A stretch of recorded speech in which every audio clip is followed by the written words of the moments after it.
Allô, c'est Marie-Pierre Derry, nutritionniste, et aujourd'hui j'ai envie de vous parler de l'assiette équilibrée. Je sais que c'est un sujet que vous avez sûrement déjà entendu parler pas mal, mais aujourd'hui j'ai envie qu'on en parle sous un autre angle.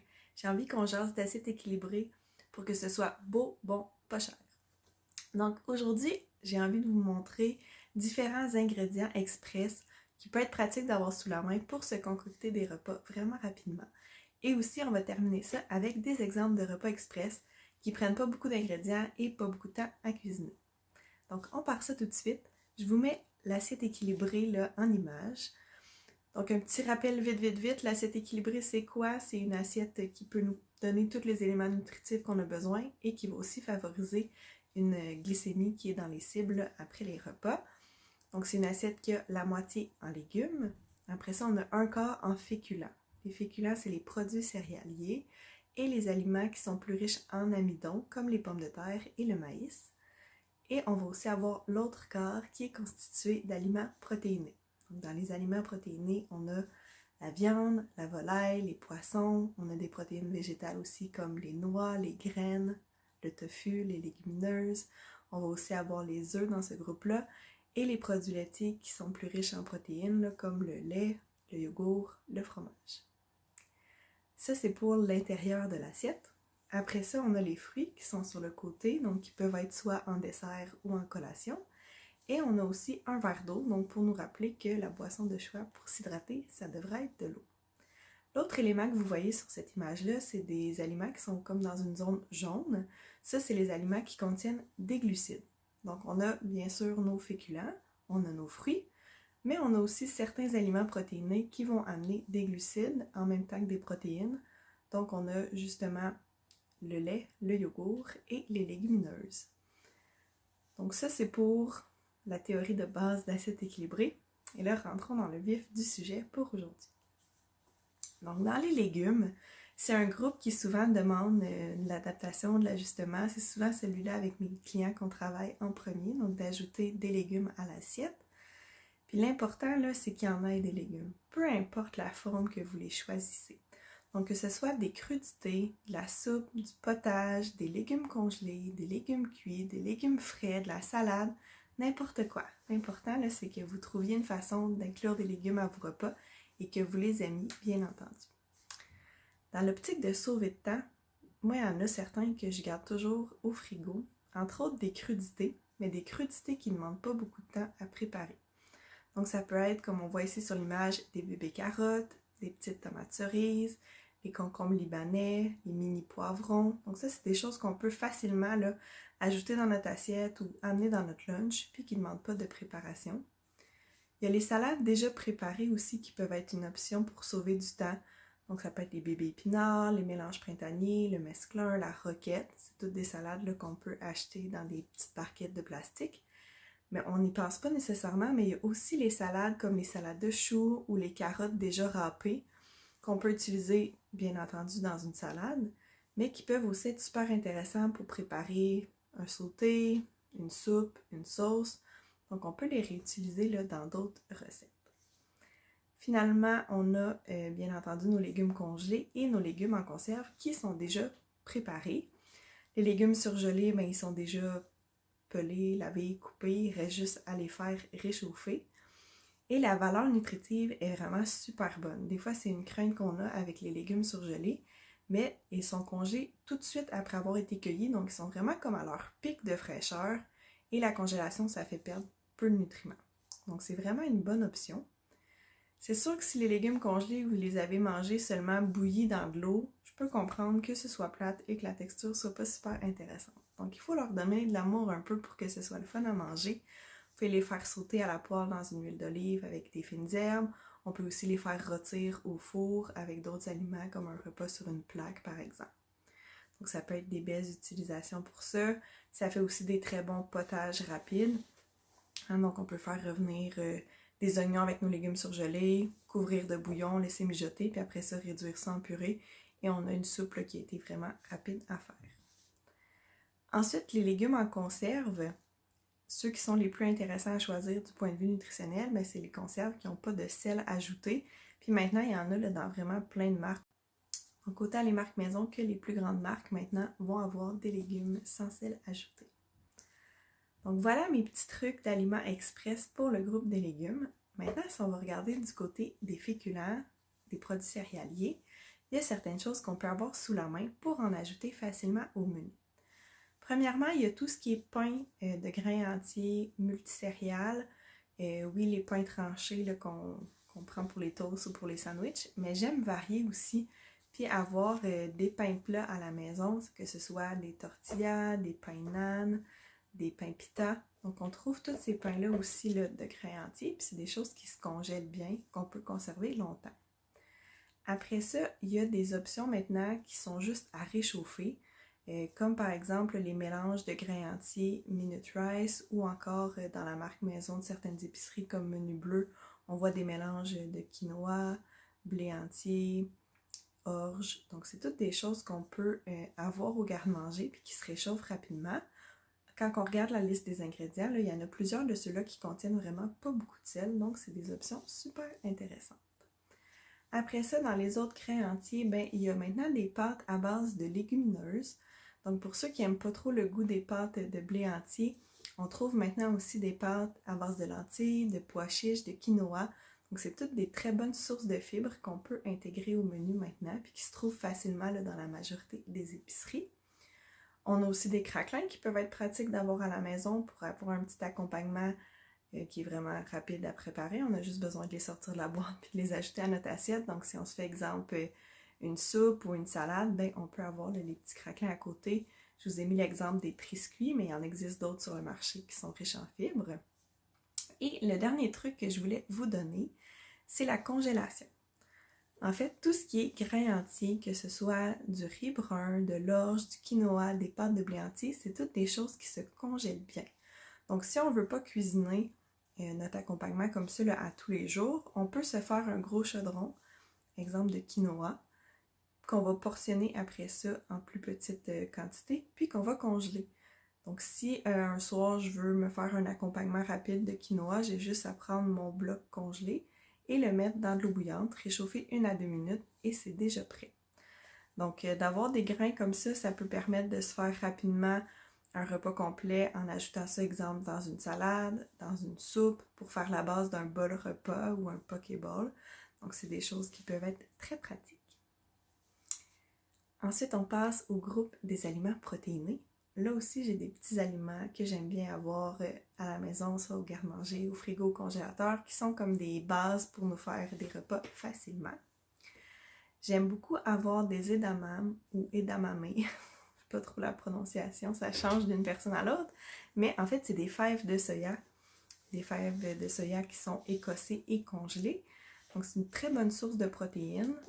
Ça prend pas beaucoup de temps à réchauffer et contrairement aux légumineuses qu'on connaît, la texture est vraiment différente. Une edamame, c'est très ferme sous la dent, c'est croquant, contrairement aux légumineuses comme les pois chiches, les lentilles, qui sont peut-être un peu plus pâteuses.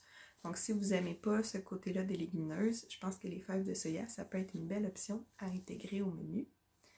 Après ça, on a les œufs, qui est une source de protéines pas dispendieuse, qui se prépare rapidement. Si on veut en avoir des déjà tout faits, et je ne sais pas si vous le savez, là, mais les œufs cuits durs se conservent 7 jours dans leur coquille. Donc on les fait cuire à la coque, puis après ça, on les laisse dans la coquille, on les met dans un contenant hermétique au frigo, puis on peut les garder 1 semaine au complet. Donc ça, c'est pratique pour se faire un petit sandwich express ou même en collation des fois, ça peut être une option. Après ça, on a toutes les conserves de thon qui peuvent être utilisées aussi comme aliment de base au garde-manger. On a les conserves de légumineuses aussi. Et encore là, comme les légumes, maintenant, on a les légumineuses sans sel ajouté qu'on trouve là, dans toutes les épiceries. Donc, il y en a une variété de légumineuses, que ce soit lentilles, pois chiches, haricots rouges, haricots noirs, haricots blancs. Vous pouvez là, explorer là-dedans. Puis, je suis certaine que vous allez en trouver que vous aimez dans des recettes. Puis on y pense pas nécessairement, mais notre fameuse soupe aux pois, les fèves au lard, les repas plus classiques peuvent contenir aussi là, des légumineuses. J'ai aussi souvent à la maison de la viande à fondue. Donc des paquets de viande à fondue, soit bœuf, porc, poulet, Ça se cuit très rapidement dans du bouillon, donc sans se faire un repas de fondue avec la visite qui ne termine plus puis que c'est le fun. Mais ça prend trop de temps pour un repas de semaine. On peut tout faire cuire, là, la viande à fondue dans un chaudron avec du bouillon. Puis moi, je m'en sers après ça pour faire des sous-marins. Je peux en mettre aussi sur une petite pizza maison, dans une salade. Donc, c'est une protéine qui peut être vraiment intéressante, qui remplace bien aussi la charcuterie dans les sandwichs en ayant une option qui est beaucoup moins salée.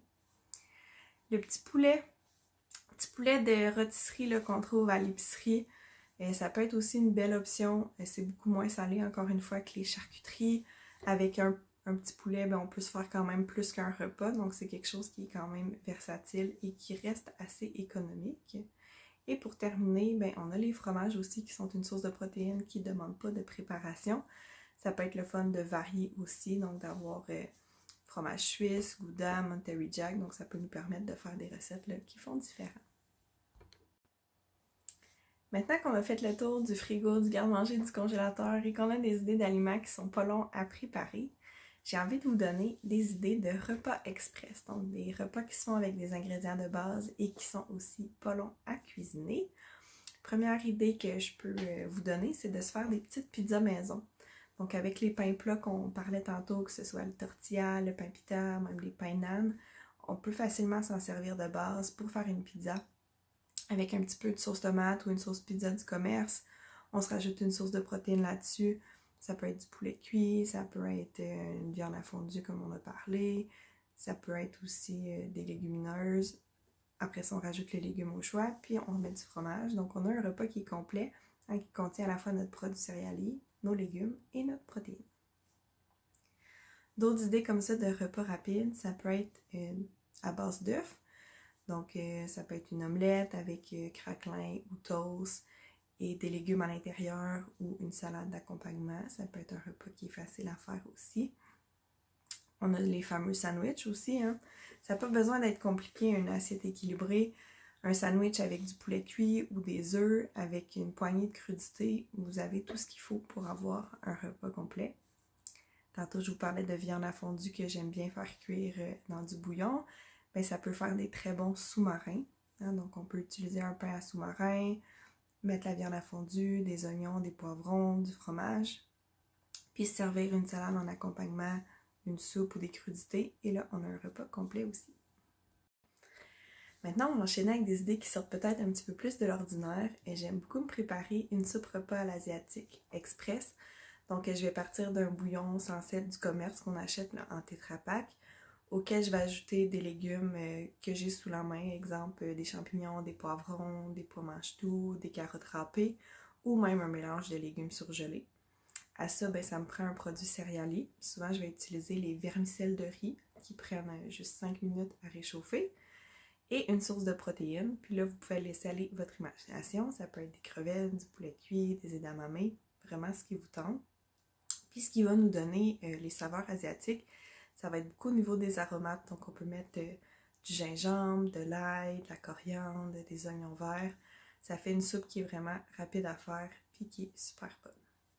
Ce qui peut être le fun à faire aussi, c'est une sauce pour pâtes, mais version express. À une sauce à spaghetti qui mijote toute la journée, il n'y a pas grand chose qui bat ça en termes de goût, mais c'est pas toujours réaliste. Donc ce qu'on peut faire rapidement, c'est faire revenir un oignon, ajouter un sac de légumes surgelés à sauce à spaghetti, des tomates en dés, de la sauce tomate et nos fines herbes au choix. Puis on peut en fait ajouter à ça de la viande hachée qu'on a déjà fait cuire ou qu'on fait cuire au départ puis qu'on réserve, ou même une version végétarienne avec du tofu émietté ou des lentilles. Donc c'est une version qui est simplifiée, qu'on peut laisser mijoter 20-30 minutes sur le rond, puis qui va être tout aussi bonne là, pour un repas de semaine, un repas rapide qu'on peut servir sur des pâtes de blé entier ou des pâtes à base de légumineuses, comme on disait tout à l'heure. Finalement, une tendance qu'on voit beaucoup passer sur les réseaux sociaux ou même dans les restaurants, c'est appelé de différentes façons. Là, ça peut être bol repas, bol d'abondance, pokéball. Donc, l'idée, c'est de se créer un bol coloré avec des mélanges de textures et de saveurs. Ça peut se faire aussi très rapidement. Donc, la base, c'est souvent un grain entier. Donc on peut mettre un riz brun, de l'orge ou du quinoa. Ensuite de ça, sur le dessus, on va mettre des légumes. Donc moi, j'aime bien utiliser mes petits légumes raccourcis, comme je vous disais tout à l'heure. Donc du chou déjà râpé, des carottes râpées. On peut mettre aussi des morceaux de poivron, concombre, tomates. Une source de protéines là-dessus, que ce soit légumineuses, poulet, tofu, viande. Vraiment, laissez aller votre imagination. Puis ce qui va faire la différence dans le bol repas, c'est souvent la sauce d'accompagnement qu'on va mettre dessus. Donc on peut y aller avec une sauce plus à l'asiatique à base de beurre d'arachide. On peut se faire un repas qui est peut-être plus de style grec en ajoutant de la tzatziki pour la sauce et des olives par exemple. On peut se faire un bol de style plus mexicain en mettant de la salsa et de la crème sûre dans un bol dans lequel on aurait mis, là, exemple, des maïs, des tomates, du fromage Monterey Jack. Donc, on peut vraiment là, se créer une variété de bols différents. C'est une belle façon aussi de varier les lunchs pour les gens qui ne veulent pas faire nécessairement beaucoup de meal prep, parce qu'on peut utiliser un même grain et une même source de protéines, mais après ça, changer les légumes d'accompagnement et la sauce justement, puis avoir des repas différents là, pour plusieurs journées. Et dernier petit truc, quand on n'a pas une grosse appétit, ça peut être de se faire un repas de type pique-nique, hein, donc où on va combiner différents éléments sans cuisson pour se faire un repas complet. Donc ça peut être de mettre dans une assiette des crudités, des petits craquelins, des œufs cuits durs, des petits morceaux de fromage. Et là, on a tout ce qu'il faut, même si on n'a pas cuisiné. On peut se faire une version qui est peut-être un petit peu plus sucrée, avec des raisins, des pommes, des petits cubes de fromage, encore une fois des craquelins. On peut se mettre un beurre d'amande pour tremper nos tranches de pommes, par exemple. Donc là encore, on aurait tout ce qu'il faut pour avoir un repas équilibré. Donc j'espère qu'avec tout ça, ça vous donne des idées. Un repas équilibré, ça n'a vraiment pas besoin d'être compliqué. L'important, c'est d'avoir nos 3 groupes, produits céréaliers, protéines et légumes. Merci d'avoir écouté la capsule. J'espère que ça vous a inspiré. Bonne journée!